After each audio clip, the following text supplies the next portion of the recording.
दुनिया में बदअमनी क्यों है? इसका अगर आप सही आंसर तलाश करना चाहें, सही जवाब तलाश करना चाहें, तो इसका फैक्ट और सही जवाब कोई नहीं दे पाएगा। 3 कैटेगरीज हैं, एक फलसफियों की, एक दहरियों की जिनको कम्युनिस्ट कहा जाता है, और एक सरकारी जिसको गवर्नमेंट कहा जाता है। आप किसी गवर्नमेंट से, सरकार से अगर आप सवाल करें कि दुनिया में बदअमनी क्यों है, चलो दुनिया छोड़ो, हमारे भारत में बदअमनी क्यों है, अशांति क्यों है, एक दूसरे के खिलाफ आपस में लड़ने और मरने का जज्बा क्यों है, तो आपको सरकार ये जवाब देगी कि लोगों की तादाद बढ़ती जा रही है, जनसंख्या पर कंट्रोल नहीं है, लिहाजा भारत की जनसंख्या को नियंत्रण किया जाए, कंट्रोल में लाया जाए। ये सरकार का जवाब है, और वो ये कानून लाने की बात चल भी रही है, हम दो हमारे दो, लेकिन ये जवाब सही नहीं है। कम्युनिस्टों से आप सवाल करें, माफ कीजिएगा, वो कम्युनिस्ट का मतलब वो नहीं जो आपके यहाँ है, CPIM जिसको आप लोग बोलते हैं। कम्युनिस्ट एक जो मुहावरा है वो बोला जाता है उन लोगों के लिए जो अधर्मी हैं, जो अल्लाह पर यकीन नहीं रखते, जो ये कहते हैं कि दुनिया ऑटोमेटिक चल रही है और ऑटोमेटिक चलती रहेगी, लोग आते रहेंगे, पैदा होते रहेंगे, और इस दुनिया का चलाने वाला कोई नहीं है, ये दुनिया ऐसी ऑटोमेटिक चल रही है, अल्लाह वल्लाह नाम की दुनिया में कोई चीज नहीं है। कम्युनिस्टों से अगर आप सवाल करें कि दुनिया में बदअमनी क्यों है, यानी जो किसी मजहब को नहीं मानते हैं, जो किसी धर्म को नहीं मानते हैं, जो अपनी अक्ल को ही सब कुछ समझते हैं, जो अक्ल पसंद लोग हैं, उनसे अगर आप सवाल करें कि भारत में बदअमनी क्यों है, तो वो उसका जवाब देंगे कि दुनिया में जो माल, जो दौलत, जो सोना, जो चांदी इस दुनिया के अंदर आया है, पैदा हुआ है, या जिसने भी इस दौलत की फरावानी की है, उसकी सही तकसीम नहीं हुई है, और सारे फितने और बदअमनी की जड़ है दौलत। किसी को कम मिल गई, किसी को ज्यादा मिली, और वो ये कहते हैं कि अगर अल्लाह होता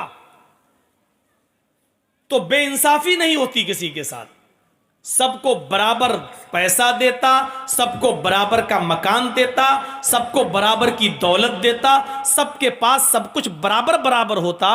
अगर ये मान लिया जाए कि दुनिया में अल्लाह है, कोई चला रहा है, तो फिर ये मानना पड़ेगा कि अल्लाह भी जालिम है, किसी को कम दे दिया, किसी को ज्यादा दे दिया, किसी को अमीर बना दिया, किसी को गरीब बना दिया, दौलत की सही तकसीम नहीं हो पाई है, इसलिए दुनिया में बदअमनी है। जो गरीब है वो अमीर बनने के लिए लड़ाई करता है, झगड़ा करता है, चाकू लेकर एक दूसरे का मर्डर करता है। दुनिया में बदअमनी की असल वजह है कि वो दौलत बराबर बराबर नहीं मिली है, तकसीम उसकी बराबर नहीं हुई। मैं समझता हूं ये जवाब भी ठीक नहीं है, ये जवाब भी सही नहीं है। इस कैटेगरी को आप याद रखिए। कोई कहता है बदअमनी की असल वजह है जनसंख्या बढ़ती हुई तादाद। यह सरकार का मौकफ है। कम्युनिस्ट कहते हैं दौलत की सही तकसीम नहीं हुई है, कोई अमीर कोई गरीब, इसलिए बदअमनी है। लेकिन यही सवाल किसी फिलॉसफी से करें, किसी फिलॉसफी से पूछें, उसका जवाब बड़ा अजीब और गरीब रहेगा। वो कहेगा कि दुनिया में बदअमनी की असल वजह है परमाणु बम, एटम बम। क्योंकि जिस मुल्क के पास एटम बम है और जिस मुल्क के पास नहीं है, वो डरता है कि कहीं परमाणु बम वाला हमारे ऊपर अटैक ना कर दे, इसलिए वो भी परमाणु बम, हाइड्रोजन बम, नाइट्रोजन बम को हासिल करने के लिए दूसरे मुल्क से बड़ी ताकत बनना चाहता है। और इसी वजह से दुनिया के अंदर बदअमनी है। जैसे ईरान अमेरिका की आंखों में आंखें डालकर बात करता है कि तुम ही सिर्फ एटम बम और हाइड्रोजन बम रखोगे, क्या हमें अधिकार नहीं है, क्या हमें तरक्की करने का हक नहीं है? तो दुनिया में असल लड़ाई और झगड़े और बदअमनी की असल वजह है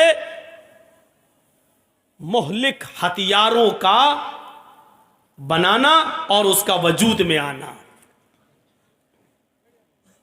देखिए, ये 3 कैटेगरीज के लोग हैं जो दुनिया में 3 किस्म के बातें बताते हैं कि बदअमनी दुनिया में इसलिए फैली है।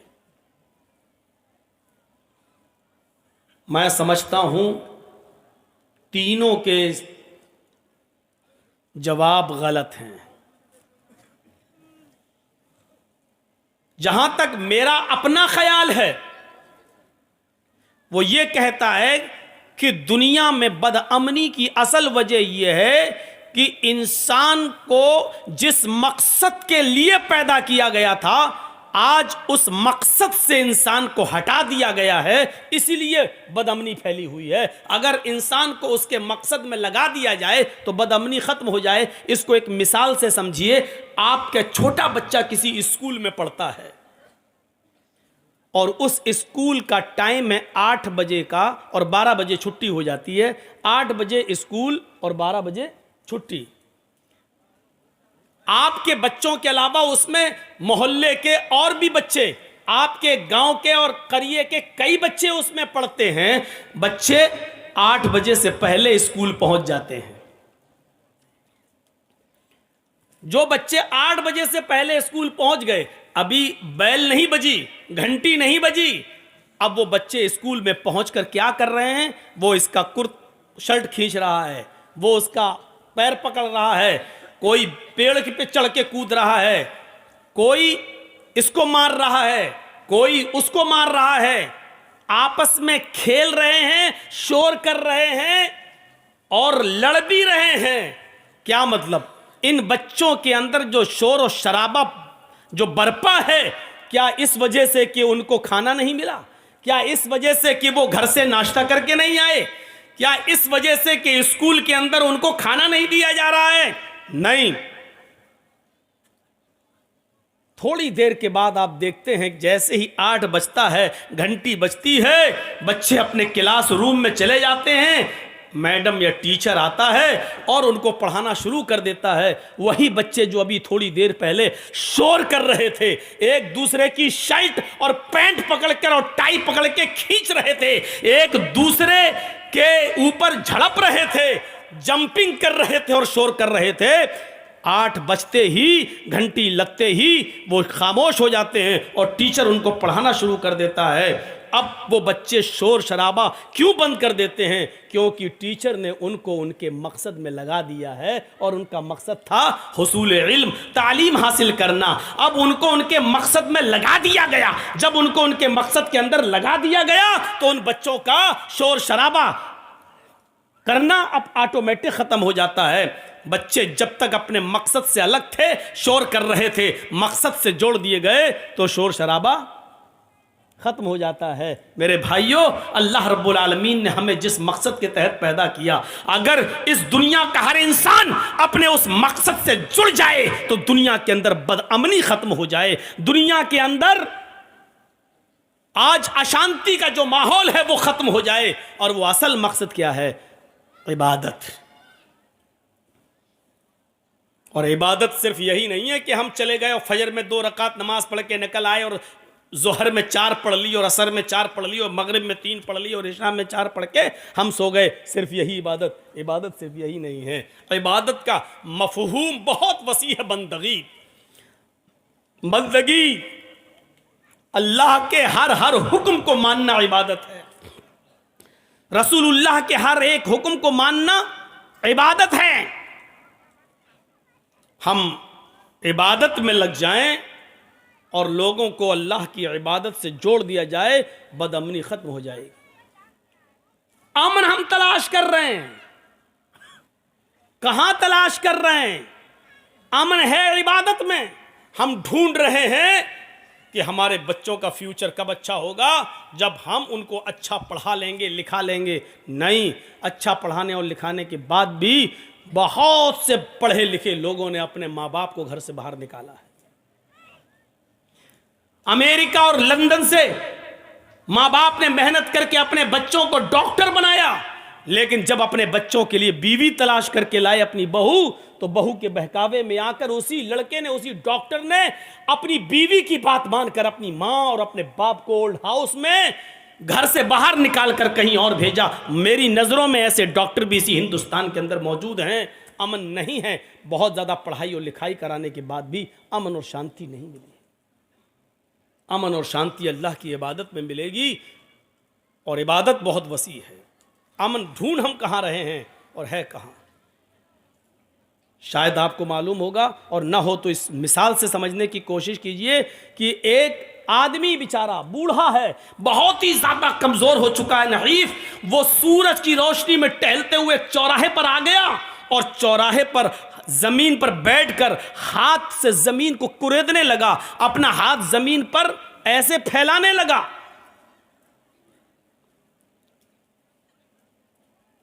किसी ने कहा कि अरे बाबा, जमीन पर ये क्या ढूंढ रहे हो?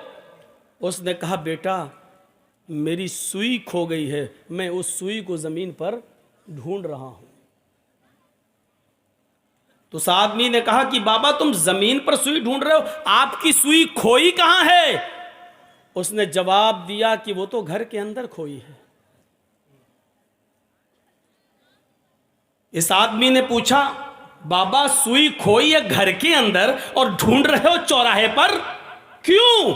उस बुजुर्ग ने जवाब दिया, घर में अंधेरा था, चौराहे पर रोशनी थी, इसलिए सूरज की रोशनी में मैं सुई को ढूंढ रहा हूं।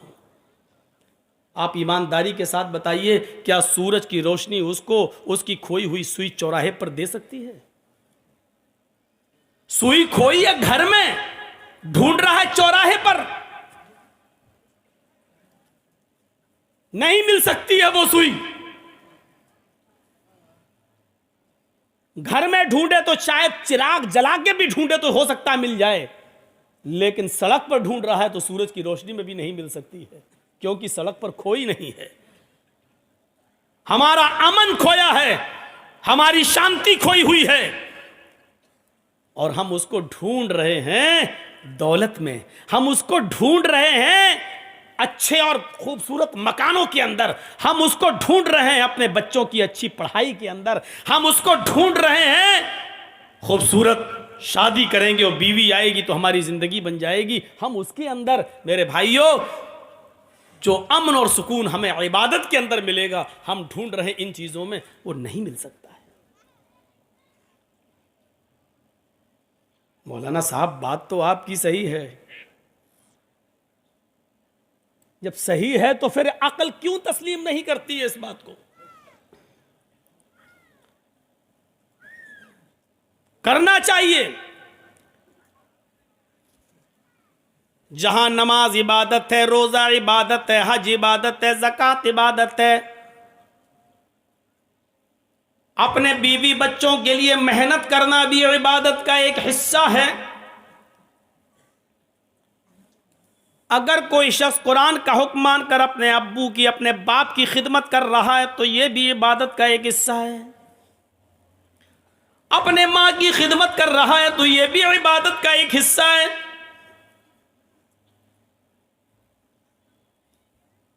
बच्चे की पैदाइश के बाद उस बच्चे को गिरवी से बचाने के लिए कि उस बच्चे की दुआएं बड़ा होकर बाप के हक में कबूल हो, अगर वो ये चाहता है तो उस बच्चे का 7वें दिन अकीका करना भी इबादत है। माफ कीजिएगा, अकीका सिर्फ 7वें ही दिन है, करने को तो 14वें दिन और 21वें दिन भी आदमी कर लेता है, वरना फजीलत सिर्फ 7वें दिन की है। 14वीं और 21वें दिन की जो रिवायतें आती हैं वो सब ज़ईफ और कमज़ोर हैं। अब उस कर्ज से बचने के लिए कि हमारे माँ बाप ने हमारा अकीका नहीं किया तो हम कर सकते कि नहीं कर सकते, हाँ बिल्कुल आप कर सकते हैं, आप कर लें, आपके लिए सही है, जायज़ है, कर लेना चाहिए। लेकिन इस्तिताअत, हैसियत और ताकत होने के बावजूद भी अगर आप 7वें दिन अकीका नहीं करते हैं तो आप गुनाहगार भी हैं। जिस तरह साहिब इस्तिताअत होने के बाद आप हज नहीं करते हैं, आप गुनाहगार नहीं। 2 बेटी और रह गई, उनकी शादी कर लें तब जाएंगे हज करने। 1 बेटा और रह गया, इसकी शादी कर लें तब जाएंगे हम हज करने। और इस्तिताअत होने के बावजूद शादियों के चक्कर में रुके हुए हैं और हज नहीं कर रहे हैं तो आप गुनाहगार हैं। और अगर इसी हाल में मौत आ गई तो मात अलल मजूसिय्या, तो आदमी हालत इस्लाम में नहीं, मजूसियत, आग का आतश परस्त होकर, आग का पुजारी होकर मरेगा। बने बैठे हैं ना, आपके यहां क्या बोलते हैं, ये सब गांव का सरदार है, गांव का सरपंच है। हाँ सरदार जी हज कराए ना? अभी नहीं, पैसा बहुत है माशाल्लाह, हज करना नहीं, अभी नहीं। क्यों? 2 बेटी और रह गई, उनकी शादी कर दें। सरदार जी 2 बेटियों की शादी तक आप जिंदा भी रहेंगे या नहीं रहेंगे, इस बात की गारंटी क्या है? अगर इस्तिताअत के बावजूद आप हज करने नहीं गए और 2 बेटियों की शादी के चक्कर में रुके रहे और बीच में मौत आ गई तो आप हालत इस्लाम में नहीं मर रहे हैं, आपकी मौत मजूसियत पर, आग परस्त, आग का पुजारी होने की हालत में हो रही है। जरा तसव्वुर करें, हम हैं कहां, बैठे कहां हैं हम? सुनना पड़ेंगी ये सब कड़वी बातें। जब इतनी दूर से बुलाते हो आप तो सुनने के लिए कलेजा भी रखना पड़ेगा। नहीं बचेंगे। सरदार जी होंगे, आप अपने यहाँ के होंगे। आजकल तो सोशल मीडिया छोड़ो, लोग प्रधानमंत्री तक को उल्टा सीधा बोल रहे हैं। योगी मोदी देख नहीं रहे, सुन रहे हो क्या क्या बोल रहे हैं उसको? कोई ढोंगी कह रहा है, कोई कुछ कह रहा है, कोई कुछ कह रहा है। आप तो एक मामूली सरदार हैं, आपसे क्यों नहीं कहा जा सकता है? करना पड़ेगा आपको। 7वें दिन अकीका, ये नहीं चलेगा साहब ऑपरेशन से बच्चा हुआ था इसलिए हम नहीं कर पाए। जरूरी नहीं था कि आप सबको बुलाकर भोज करें। अकीके में क्या है?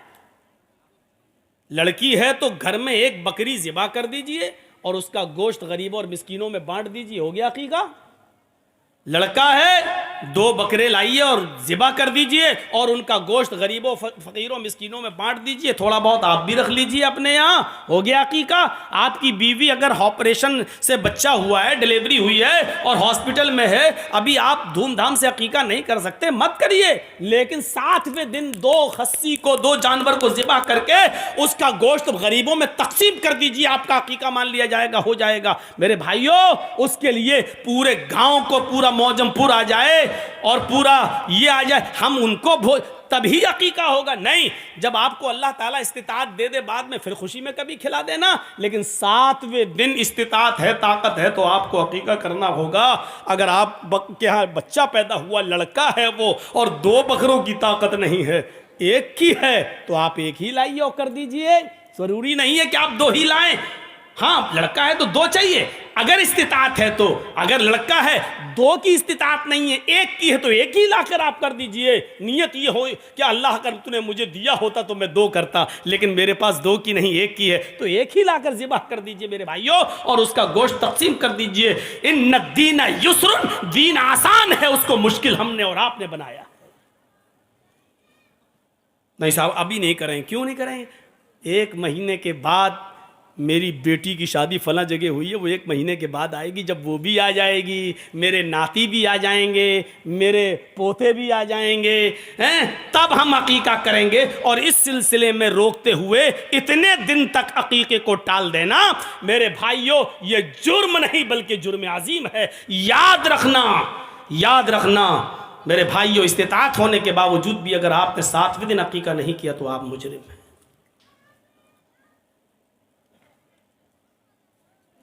बात तो ज़िम्नी आ गई, वरना ये कोई टॉपिक नहीं था।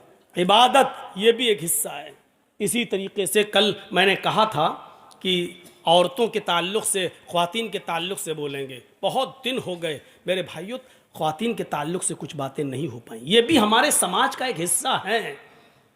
अल्लाह के नबी सल्लल्लाहु अलैहि वसल्लम जब भी ईद का या बकरीद का खुतबा देते थे तो उस ज़माने में माइक नहीं था। औरतें जो ईद और बकरीद की नमाज़ पढ़ने आती थीं तो अल्लाह के नबी मर्दों में खुतबा देने के बाद फिर औरतों की जहाँ जमात होती थी, आप पर्दे की ओर से वहाँ जाकर भी खुतबा दिया करते थे ताकि औरतें तक हमारी आवाज़ पहुँच जाए और वो भी दीन की दावत से महरूम ना हो, उनको भी आप नसीहत करते थे।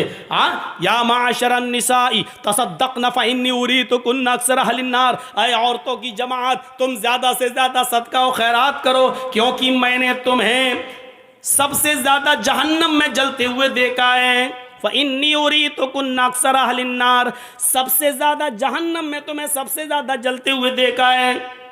लेकिन औरतें उस ज़माने की कितनी दीनदार थीं, कहने लगी अल्लाह के रसूल आगे हमें कुछ नहीं सुनना है, बस जितना बताया उतना ही काफ़ी है, बस इतना बता दीजिए कि औरतें सबसे ज़्यादा जहन्नम में क्यों जाएंगी।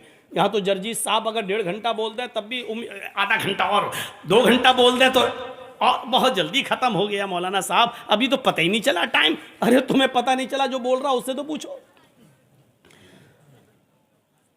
हमें सुनने का शौक़ है, उधर सुनने का शौक़ नहीं था। बस आपने कहा औरतों को सबसे ज़्यादा जहन्नम में जलते हुए देखा है, रीज़न बता दीजिए सबसे ज़्यादा औरतें जहन्नम में क्यों जलती हुई दिखाई दी, वो किस वजह से जहन्नम में गई, हमें इतना बता दीजिए ताकि उस काम को हम छोड़ दें। आगे की नसीहत बाद में।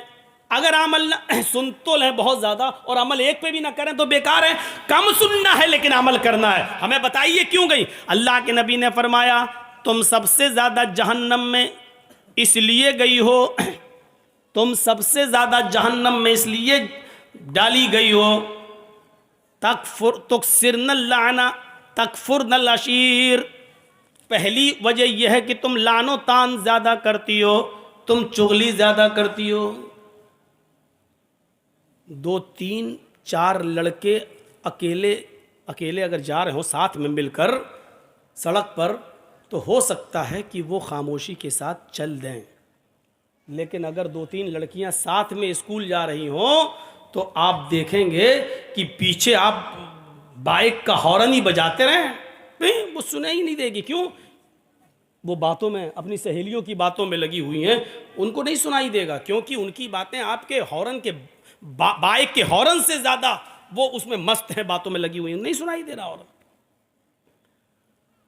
तो एक तो लानो तान ज़्यादा करती हो और दूसरी वजह तुम्हारे जहन्नम में जाने की है कि तकफुरनल अशीर, शोहरों की नाफरमानी तुम ज़्यादा करते हो। ये तो आप औरतों को भी बोला करते थे।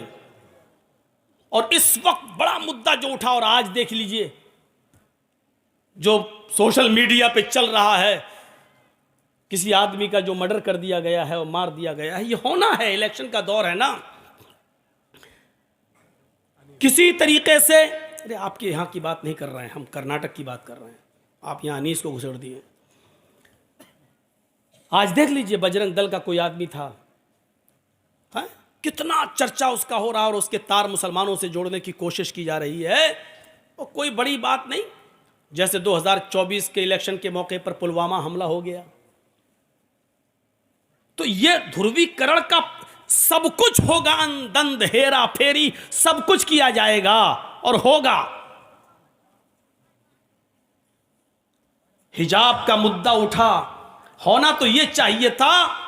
हिजाब के मुद्दे पर उठने के बाद कि हमें कोई जलूस नहीं निकालना था, कोई एहतिजाज नहीं करना था, लेकिन एक ऐसा मंसूबा होना चाहिए हमारी औरतों के अंदर, हमारी ख्वातीन के अंदर, कि जिस चीज को मुद्दा बनाया अब हम करके दिखाएंगे और इस्लाम की इस अहम रुकन को हम जिंदा करके दिखाएंगे। तो जितनी बेपर्दा घूम रही थी उन सबको पर्दे में आ जाना चाहिए। बाजारों में भी अपना एहतिजाज इस तरीके से पेश करें कि नहीं, ये मसला सिर्फ उन बच्चियों का नहीं रहा अब जो स्कूल में पढ़ रही और उनको हिजाब से रोका जा रहा है। अब हम बाजारों में जाएंगे तो हिजाब पहनकर जाएंगे, अब हम मायके जाएंगे तो हिजाब पहनकर जाएंगे। होना यह चाहिए था कि अब उसको अपनी आन से और अपनी शान से और अपने मजहब के से जोड़कर देखना चाहिए था हमारी मां बहन बेटियों को। लेकिन जलूस निकाल देने से तो हम उन्हीं का काम कर रहे हैं। उनको तो यही हथियार चाहिए जो हम उनके हाथ में दे देते हैं कि लो साहब, वो अपने मकसद में कामयाब हो जाते हैं। होना यह चाहिए था, हो ये रहा है। चलेगा, 10 मार्च के बाद सब ठंडा हो जाएगा, फिर उस इलाके में चलेगा जहां फिर इलेक्शन का दौर होगा। ये चीजें चलती रहेंगी, लेकिन इसमें कोई शक नहीं है कि औरत पर पर्दा फर्ज है। आज मैं आपको कुछ ऐसी चीज बताना चाहता हूं कि लफ्ज़ औरत ही ये बतलाता है कि पर्दा है। औरत, फीमेल, उर्दू में क्या कहेंगे? औरत। हिंदी में क्या कहेंगे? स्त्री। इंग्लिश में कहेंगे वोमेन। उर्दू और अरबी ये दोनों लफ्ज क्या है? औरत। और ये औरत का लफ्ज इतना मशहूर हुआ कि हिंदी की जो किताबें हैं सिलेबस, उसमें भी यही पढ़ाया जाता है, छोटे ओ से ओखली, बड़े ओ से औरत। खुद हिंदू सिलेबस में भी यही लिखा है, औरत। लेकिन औरत का माना क्या होता है?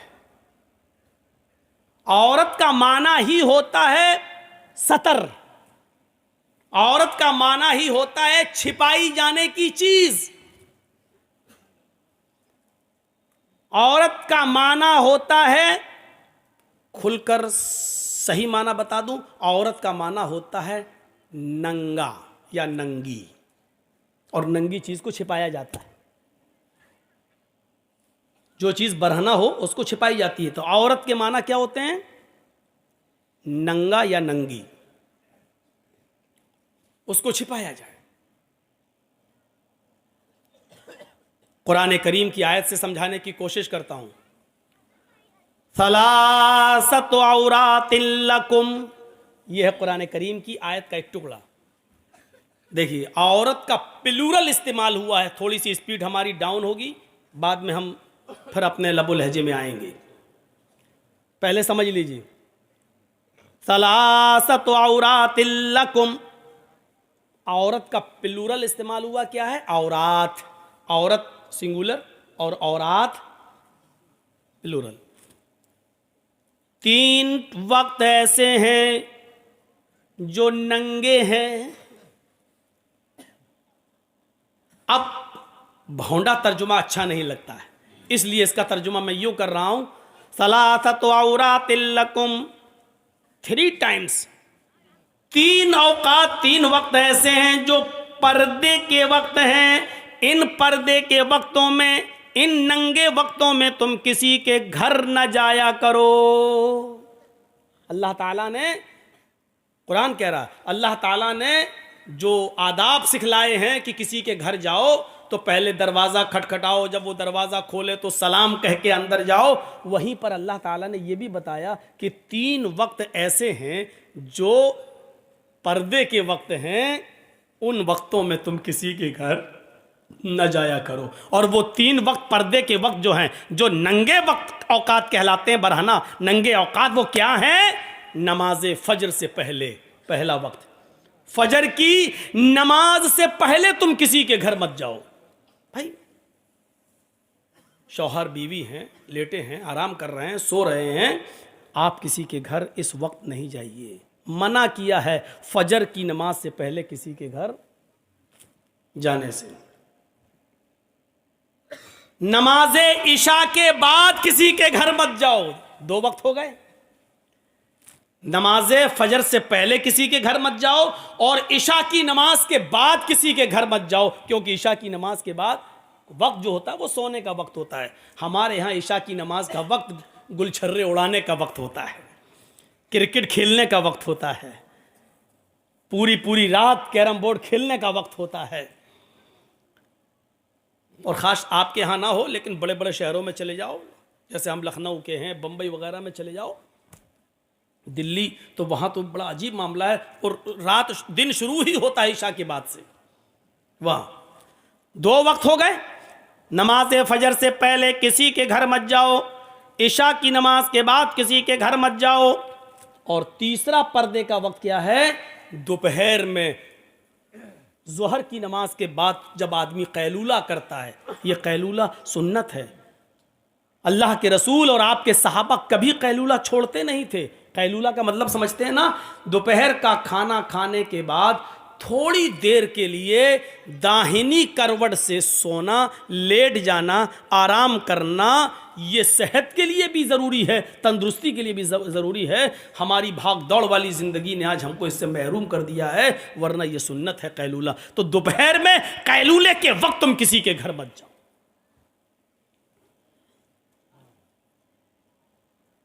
तो ये 3 वक्त पर्दे के वक्त बताए हैं, किसी के घर इन वक्तों में नहीं जाना चाहिए।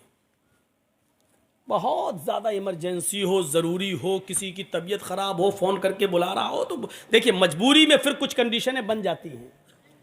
मजबूरी में फिर इतनी मजबूरी कि जान जा रही हो, कोई चीज़ नहीं मिल रही हो, तो ऐसी सूरत में तो फिर खिंजीर का, सूअर का गोश्त भी हलाल हो जाता है जान बचाने के लिए। वो फिर मजबूरी की एक कैफियत दूसरी हो जाती है। मैं यहाँ जो कैफियत बतला रहा हूँ वो ये है कि मजबूरी हो तो अलग बात है, वरना इन 3 औकात में किसी के यहाँ नहीं जाना चाहिए। तो यहाँ क्या लफ्ज़ इस्तेमाल हुआ? औरत, और उसका प्लूरल औरात। सलासत औरात लकुम, 3 वक्त ऐसे हैं जो नंगे औकात हैं, इनको पर्दे की ज़रूरत है। यानी नौकात के अंदर तुम किसी के घर न जाओ।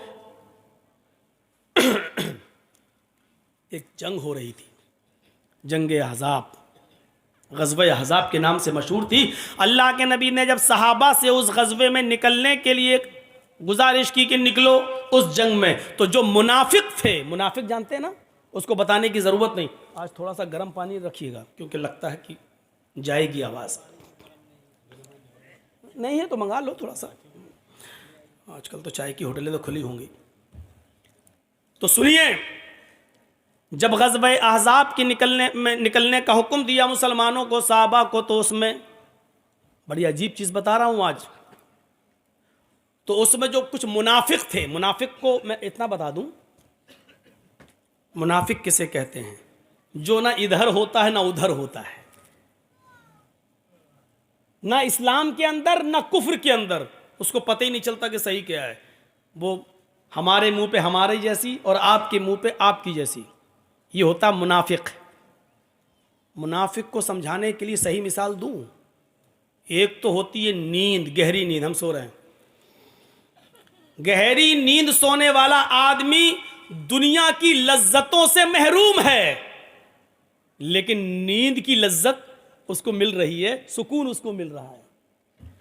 और एक होता है जागना, जागने वाला दुनिया की लज्जतों से फायदा उठा रहा है, ये भी खा रहा है, वो भी खा रहा है, ये भी खेल रहा है, वो भी, दुनिया की लज्जतों से फायदा उठा रहा है, लेकिन नींद का मज़ा नहीं ले पा रहा है, नींद का सुकून हासिल नहीं कर पा रहा है। ये 2 चीज़ें समझ ली आपने।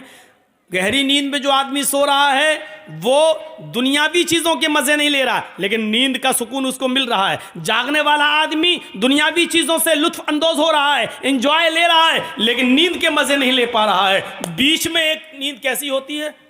बैठे बैठे मौलाना जर्जीस तकरीर कर रहे हैं, हम फिर उठ गए, उठ गए। ये वो कैफियत होती है, ना जाग रहा है ना सो रहा है, ना दुनियावी लज्जत ले पा रहा है और ना नींद का ही मजा ले पा रहा है। यही होता है मुनाफिक।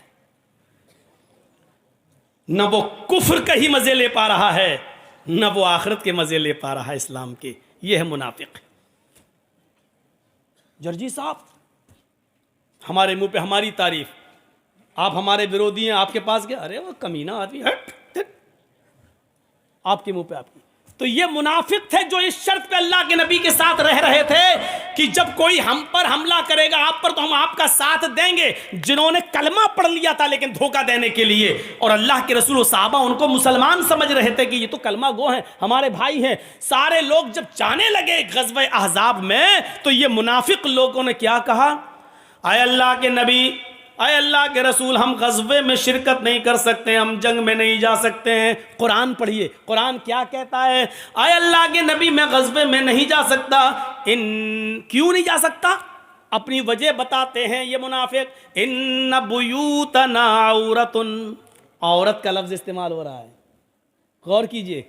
इन मुनाफिकों ने क्या कहा, इन्ना बुयूतना औरतुन, हमारे घर नंगे हैं। आए अल्लाह के नबी हम अपना घर छोड़कर नहीं जा सकते हैं।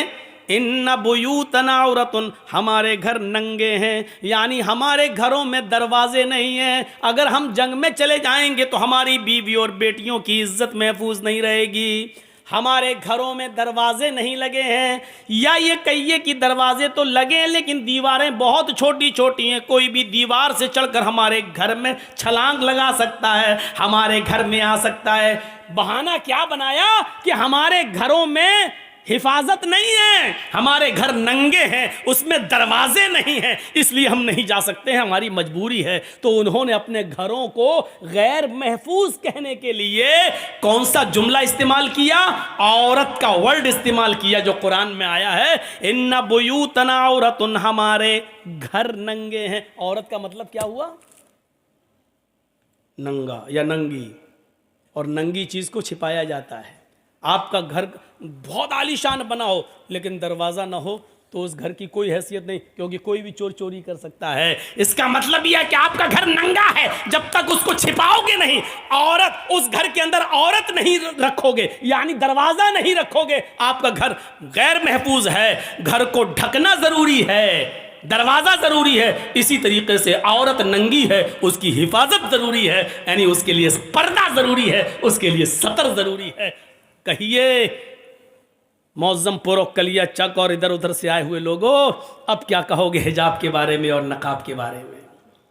वो तो अल्लाह भला करे इन मदरसों का कि जब से ये मदरसे खुले हैं तब से हमें कुछ बुरके और कुछ नकाब दिखाई दे जाते हैं, वरना नकाब है ही कहाँ।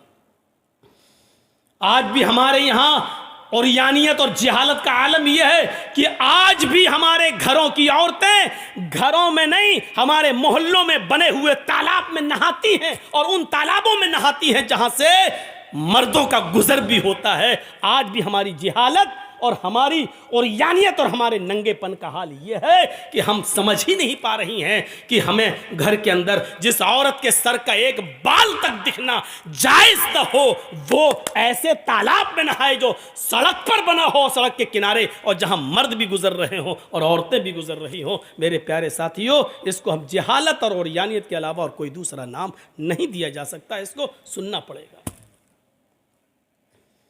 परंपरा कह लो, रवाज कह लो, लेकिन परंपरा और रवाज जब गलत हो तो उसको बदलना चाहिए, उसको चेंज करना चाहिए। ये भी इबादत का एक हिस्सा है। आज बदअमनी क्यों है? औरत जितना पर्दे में रहेगी अमन रहेगा, औरत जितना बेपर्दा रहेगी अमन भंग होगा, शांति भंग होगी। और आज देख लीजिए शांति भंग होने की वजह क्या है? औरत का नंगापन, औरत के कपड़े, औरत का बेहुदा लिबास, औरत की ओरियानियत, और आज की जवान लड़कियों का पहनावा और उनकी ड्रेस। मैं जानता हूं कि हमारी इस तकरीर को भी तोड़ मरोड़ के पेश किया जाता है, साहब औरत की आज़ादी छीनी जा रही है। वो मिसाल मैंने कभी दी थी ना, शायद आपको याद होगा। भेड़िए ने बकरियों को मशवरा दिया था कि तुम अपने मालिक के खूंटे में बंधी रहती हो, जरा जंगल में टहल कर देखो, खुली हवा है, फिजा है, हर तरीके का चारा, सब्जी और हरियाली तुम्हें मिलेगी। बकरियों ने समझा कि हाँ ये भेड़िया तो हमारा हमदर्द है, बड़ी अच्छी बात बतला रहा है। उन बकरियों ने अपने मालिक के खिलाफ मिमियाना शुरू कर दिया, मैं। मालिक ने उस बकरियों के पास आकर जायजा लिया तो पता चला कि ये बकरियां खूंटे से निकलना चाहती हैं। हमें आज़ादी चाहिए, हमें आज़ादी चाहिए, हमें खूंटे में नहीं बंधना है, हम इस घर के अंदर नहीं रह सकते, हमें बाहर जाना है, जंगल के अंदर हमें आज़ादी है, हर तरीके का खाना है, हर तरीके का चारा है, तुम तो एक ही किस्म का लाकड़ा में खिलाते रहते हो, हमें घूमना है, फिरना है। एक बूढ़ी बकरी भी उसी बकरियों के रेवड़ में थी, वो कहने लगी तुम्हारा मालिक जो तुम्हें रूखा सूखा खिला रहा है उसी को खा लो। आए मेरी बेटियों, आए मेरी बच्चियों, जंगल के अंदर तुम्हें आज़ादी नहीं मिलेगी। ये खूबसूरत आज़ादी तुम्हें दूर से बड़ी खूबसूरत दिखाई देगी, लेकिन अंदर से बड़ी घिनौनी है। तुम उकता जाओगी, तुम कोफ्त हो जाओगी, तुम परेशान हो जाओगी। इन तमाम बकरियों ने उस बूढ़ी बकरी से कहा अम्मा तुम अपना मुंह बंद करो, चुप रहो, तुम तो बुढ़ी हो चुकी हो, तुम तो अपनी जिंदगी जी चुकी हो, 1-2 महीने की और मेहमान हो, हमसे हमारी जिंदगी का हक क्यों छीन रही हो? हमें बाजार, हमें गांव में, हमें जंगलों में घूमने दो। वो खूंटा तोड़ने लगी, रस्सियां तोड़ने लगी। जब काम नहीं चला तो भूख हड़ताल कर देती हैं बकरियां। मालिक जो खिलाएगा खाएंगे ही नहीं। मालिक ने सोचा कि इनके भूखा मरने से बेहतर है इन बकरियों को उनका की आज़ादी दे दी जाए जो मांग रही हैं। मालिक को रहम आ गया और मालिक ने उन बकरियों की रस्सी को ढीला करके छोड़ दिया। छलांग लगाती हुई, फलांगती हुई ये बकरियां जंगल के अंदर जाती हैं। जंगल के अंदर ये बकरियां जाती हैं, टहलती हैं, बड़ी खुली हवा आ रही है। देखो ये कैसी हरियाली लगी है, हम ये खाएंगे वो खाएंगे, यहाँ आराम से घूमेंगे फिरेंगे। बूढ़ी बकरी अपने मालिक को छोड़कर नहीं जाती है। 1 महीने की ही जिंदगी सही, लेकिन खैर व आफियत के साथ तो रहेगी। जैसी ये बकरियां अपने मालिक की आज़ादी उसके खूंटे से बंधन छुड़ाती हैं और जंगल में जाती हैं। जो भेड़िए आज़ादी बकरियों की बात कर रहे थे, जंगल की खुली फिजाओं में घूमने की बात कर रहे थे, वहीं पहाड़ी के दामन में वही भेड़िए छिपे हुए थे। उन्होंने इन बकरियों को खुला जंगल में घूमता हुआ देखा तो वो भेड़िए उनके ऊपर टूट पड़े और उन बकरियों को खा गए, उन बकरियों को फाड़ डाला, सब ने उनको नोच डाला। आज जो औरतों की आज़ादी, उनको घरों से निकालकर आज़ादी की बात कर रहे हैं, ये वही भेड़िए हैं जंगल के, ये वही भेड़िए हैं जंगल के। इन औरतों को इतना आज़ादी दे दी जाएगी तो यही भेड़िए उनको नोच डालेंगे, खा डालेंगे। देख लीजिए कैसे कैसे वाक़यात सामने आते हैं कि फलां मंत्री ने फलां की लड़की के साथ बलात्कार किया है, उसके बाप ने कोर्ट में मुकदमा दायर किया, गवाही देने जा रहा है तो बाप को भी रास्ते से हटा दिया। जो उस लड़की के फेवर में गवाही देने जाना चाहते थे उसकी उन गवाहों को भी मरवा दिया। आज देख लीजिए मेरे प्यारे साथियों, ये वाक़यात आपको बहुत आसानी के साथ सुनने को मिल जाएंगे, पढ़ने को।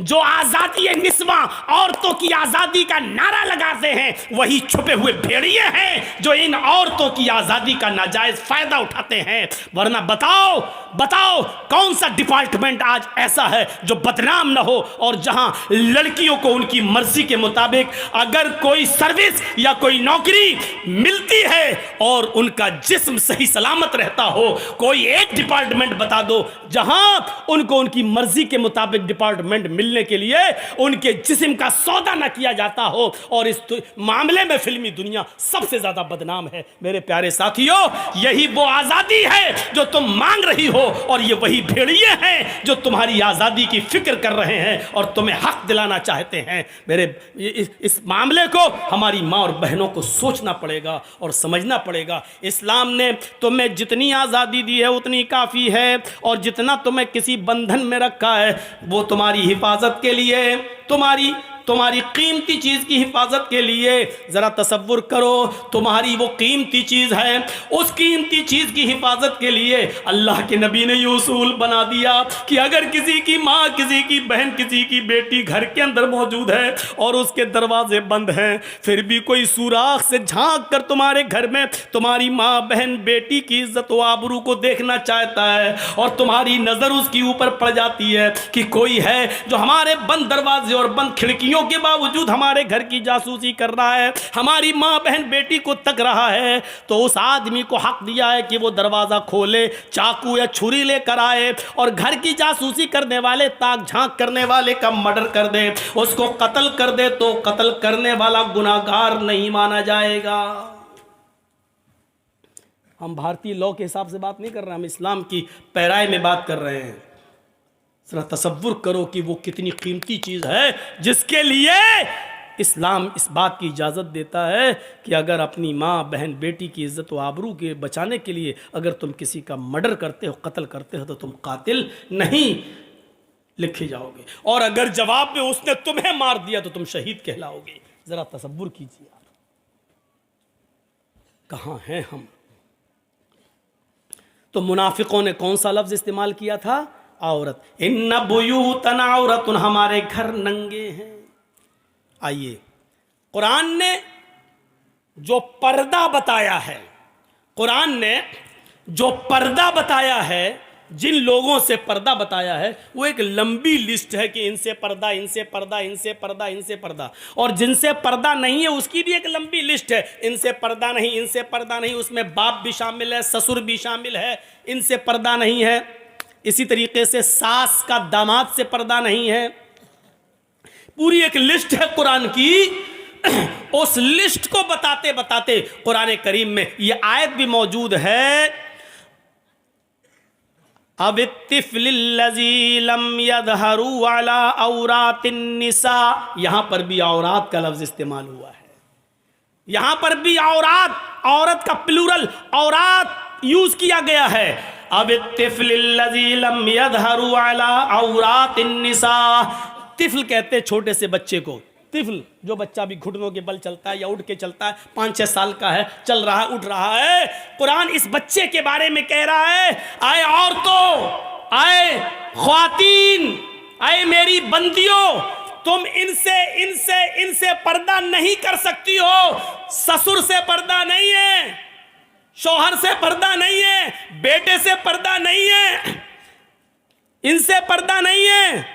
अब तिफलिल्लज़ी लम यज़हरू अला औरातिन निसा, तुम्हें पर्दे में छूट देते हुए उन बच्चों को से भी पर्दा न करने की छूट दी जा रही है कि तुम उन बच्चों से भी पर्दा नहीं कर सकती हो। अला औरातिन निसा, जो अभी औरतों के पर्दे, उनकी सतर, उनकी शर्मगाह और उनके नंगेपन के बारे में नहीं जानते, यानी उन बच्चों से भी पर्दा नहीं है जिनको अभी औरत के खुफिया अंदरूनी मामलात के बारे में जिनको इल्म नहीं है, उन बच्चों से भी पर्दा की छूट है, तुम उनसे भी पर्दा नहीं कर सकती हो, कोई गुनाह नहीं है।